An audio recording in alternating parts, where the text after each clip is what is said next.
Au nom du Père et du Fils et du Saint-Esprit. Amen. La paix de Jésus soit dans votre maison, sa paix et sa joie. Alléluia. Nous lisons le Saint-Évangile selon saint Matthieu, chapitre 9, versets 14 à 17. Chapitre 9, oui. Que ta parole, ô Jésus, rentre dans mon esprit, que ma bouche proclame ta parole et que mon cœur l'accueille. Amen. À leur tour, les disciples de Jean s'approchent et lui disent « Nous jeûnons souvent, et les pharisiens également. Pourquoi tes disciples n'ont-ils pas de jour de jeûne ?» Jésus leur répond « Vous ne pouvez tout de même pas imposer le deuil aux compagnons du nouvel époux, tant que l'époux est avec eux. Le jour viendra où l'époux leur sera enlevé, alors ils jeûneront. On ne rapièce pas un vieux vêtement avec une pièce de tissu qui n'a pas encore été lavée, sinon la pièce tire sur le vêtement et la déchirure devient pire. On ne met pas non plus du vin nouveau dans de vieilles outres, sinon les outres craquent, le vin se répand et les outres sont perdues. On met le vin nouveau dans des outres neuves et il se conserve pareillement. » Alors, merci Jésus pour ta parole, c'est la suite de ce qui nous a été dit hier, c'est au sujet de...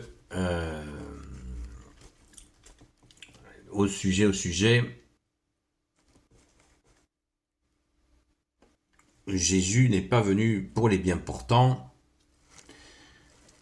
il est venu pour les pécheurs. Là, on est dans la suite, puisque le verset juste avant, « Je ne suis pas venu, moi, pour rappeler des justes, mais pour des pécheurs. » Alors, les disciples de Saint Jean-Baptiste, on s'aperçoit, avec un certain étonnement, qu'ils sont un petit peu sur le registre des pharisiens, puisqu'ils disent « Nous jeûnons souvent et les pharisiens également. Pourquoi tes disciples n'ont-ils pas de jour de jeûne ?» C'est intéressant. C'est intéressant de voir les disciples de Saint Jean-Baptiste qui se calent sur ce coup-là avec les pharisiens qui sont les accusateurs permanents de Jésus. Eh bien, cela provoque justement une interrogation sur la question du jeûne. Le jeûne a une tendance à durcir les gens, et c'est ce que Jésus veut éviter, à mon avis. Oui, pourtant, vous allez me dire, Jésus, il nous dit comment, dans une autre séquence d'évangile, Jésus bien-aimé, tu nous dis comment prier, comment faire l'aumône et comment jeûner. Et là, est-ce que Jésus s'oppose au jeûne ? Non, Jésus n'est pas contre le jeûne, puisqu'il nous a donné une préconisation pour le jeûne. Mais, et là, ça c'est moi qui rajoute ça, enfin je rajoute rien, je réfléchis et je constate que il y a le jeûne qui se fait dans l'humilité, comme Jésus l'a dit. Jésus, je vous rappelle que Jésus nous a dit comment jeûner. Silence, ne dis rien, ne dis à personne que tu jeûnes, seul ton Père des cieux doit voir que tu jeûnes. Passe-toi de l'eau sur le visage, parfume-toi la tête afin que personne ne sache que tu jeûnes. Ne prends pas une mine de quelqu'un qui jeûne. Je jeûne, les amis, frères et sœurs, je jeûne. Ça, c'est hypocrite. Et Jésus nous dit surtout, n'agissez pas ainsi. Et là, les disciples de Saint Jean-Baptiste lui disent, tes disciples n'ont-ils pas de jour de jeûne ? Vous voyez, les jours de jeûne institués, ça peut avoir cette tendance à les gars, je fais le jeûne. On le voit avec le ramadan. On le voit. La vantardise. Ah oui, je fais le ramadan. Oui, ça va. Non, le jeûne doit être discret. Absolument. Jésus a dit, celui qui jeûne et qui se le fait connaître, il a déjà sa récompense. C'est-à-dire pas grand-chose. Sa récompense, c'est le regard des humains. Et c'est pas ce que nous devons chercher, ni dans la prière, ni dans l'aumône. Bien sûr que non, et certainement pas dans le jeûne. Après l'explication qui nous est donnée, que Jésus dit, vous ne pouvez tout de même pas imposer le deuil aux compagnons du nouvel époux tant que l'époux est avec eux. Et d'ailleurs Jésus valide puisqu'il dit « Le jour viendra où l'époux leur sera enlevé, alors ils jeûneront ». Et là c'est une allusion directe à la crucifixion. On peut imaginer que les apôtres, quand la crucifixion est venue, merci Jésus d'être offert pour nous, eh bien, peut-être qu'ils s'étaient arrêtés, ils s'étaient mis à jeûner. Qu'est-ce qui se passe? Il avait raison, il nous avait prévenus. Il s'est laissé crucifier. Merci Jésus, alléluia. Et vous ne pouvez pas imposer le jeûne aux compagnons de l'époux tant que l'époux est avec eux. Mais quel est cet époux? Eh bien, c'est Jésus, c'est l'époux de nos âmes. Merci Jésus. Et c'est une joie, c'est une joie. Mais pour le jeûne en général, moi je pense qu'il faut revenir, enfin je pense, c'est certain, on revient au verset 13 d'hier.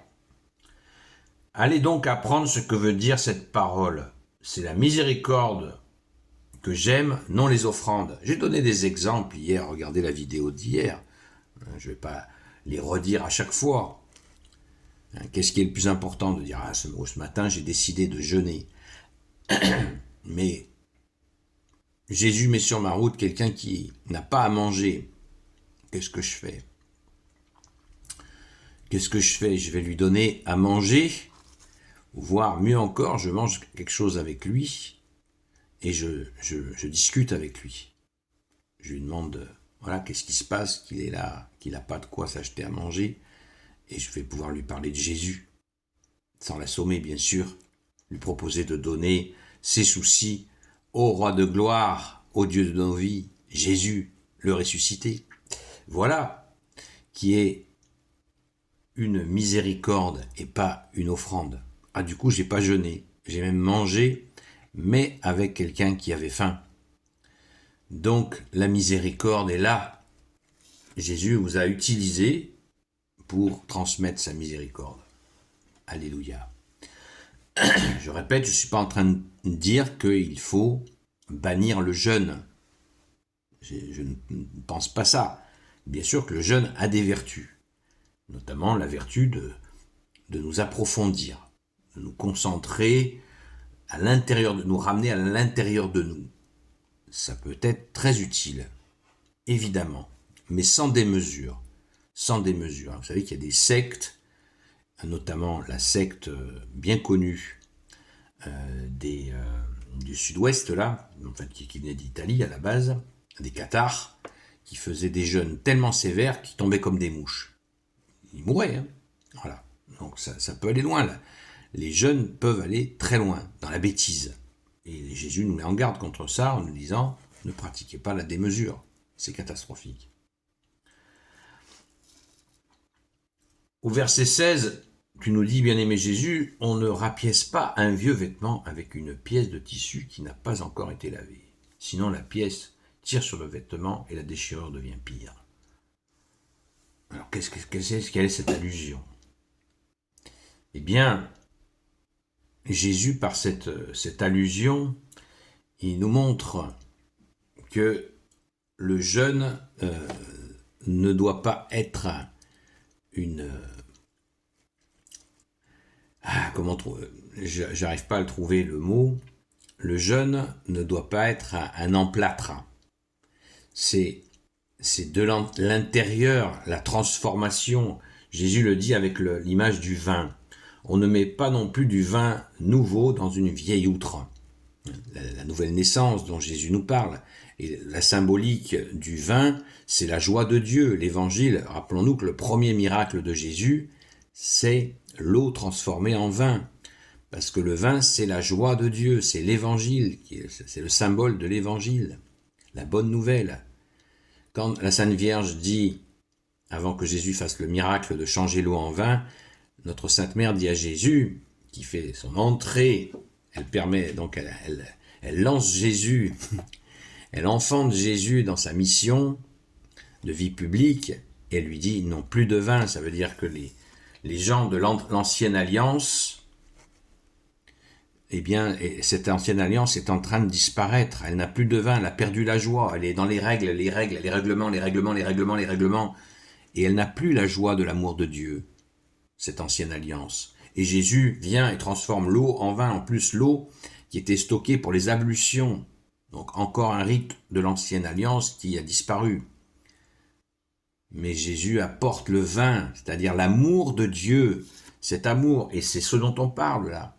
Ils sont dans la joie de l'époux, les apôtres. Ils sont avec l'époux, directement, en face à face avec Jésus. Qu'est-ce que tu parles de jeûner? Il est là. Vous imaginez 3 ans de vie avec Jésus, comme ça a dû être intense. C'est le moment de jeûner. Pas du tout. Ils sont dans la joie, puissante. Tous les jours, 7 jours sur 7, 24 heures sur 24, avec le roi de gloire, le Dieu de nos vies. Qu'est-ce qu'ils vont jeûner? Il est là. Jésus guérit les gens, il libère les gens des démons. Il va même jusqu'à ressusciter des morts, qu'est-ce que vous voulez qu'ils jeûnent? Voilà, c'est ce que Jésus leur dit. Et ce vin nouveau, eh bien, il faut que les outres, c'est nous les outres. Il faut que nous changions. C'est la fameuse conversion que Jésus appelle de ses vœux. Et convertissez-vous, sinon vous périrez. Et si nous nous convertissons, nous avons la joie de l'évangile, la joie du vin nouveau, la joie de l'amour de Dieu en nous. Alléluia, merci Jésus. Gloire soit au Père et au Fils et au Saint-Esprit, maintenant et toujours et pour l'éternité. Amen.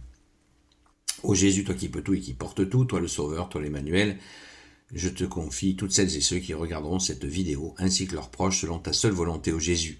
Sainte Marie, Reine des cieux, toi l'Immaculée Conception, toi qui écrases le serpent, toi qui es la lune sous tes pas, toi notre Mère, notre Dame. Saint Joseph, toi le juste et le saint, toi le sage, toi la terreur des démons, toi le saint gardien de la Sainte Église catholique apostolique, Sainte Marie-Madeleine, notre chère sainte patronne, et vous tous les saints et saintes amis de Jésus, Saint Michel Archange, Saint Gabriel Archange, Saint Raphaël Archange, et vous tous les anges qui te servent au Jésus, je vous confie toutes celles et ceux qui regarderont cette vidéo, ainsi que leurs proches, selon ta seule volonté au Jésus. La paix de Jésus soit dans votre maison. Je vous dis à ce soir, à la grâce de Jésus, sur la chaîne Seul Jésus Sauve sur TikTok, de 20h à 22h. À très vite. Soyez bénis.